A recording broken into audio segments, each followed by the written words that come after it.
আসসালামু আলাইকুম, কেমন আছেন সবাই? এই যে দেখতেছেন চোখে প্রচন্ড ঘুম। মনে হচ্ছে দুনিয়ার যত ঘুম আছে সব আমার চোখে। থাকবে না কেন? কালকে মনে করেন ডিউটি শেষ করে গেছে রাত্রে 2:30টার দিকে, বাসায় যেতে যেতে প্রায় 3টা। তো 3টা বাসায় যাওয়ার পরে আপনার ঘুমাইতে ঘুমাইতে 4টা, 4:30, 5টায়।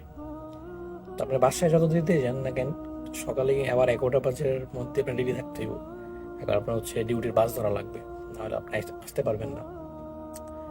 তো সকালে ডিউটি আসার পরে মানে সকালে যে নাস্তা করা লাগে, তো লাস্ট কবে মন বইরা বা মনের মতো করে নাস্তা করছি ওটা মেমোরিতে নাই। এটা মনে হয় যে ভুলেই গেছি। তো তারপরে হচ্ছে দুপুরে যখন ডিউটিতে খাবার খাই, তো ক্যান্টিনের মতো আর কি 40-50 জনের খাবার রান্না কেমন হয় বুঝিনি। তো এইগুলা করেই হচ্ছে কাজ করা লাগে, 12, 13, 14 ঘন্টা কাজ করা লাগে।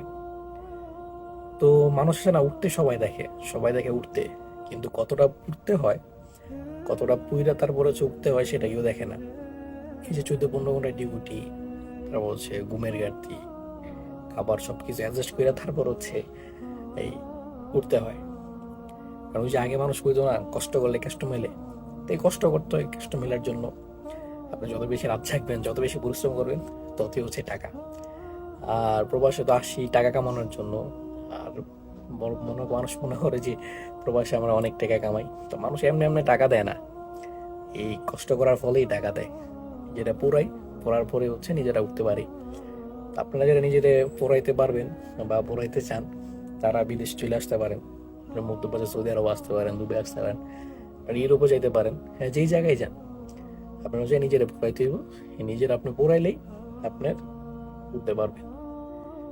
তো এই আর কি, কষ্ট করেন, কষ্ট মিলবো। না দোয়া করবেন যাতে আরো বেশি এরকম কষ্ট করতে পারি, নিজেরা পড়াইতে পারি এবং অনেক বেশি উঠতে পারি।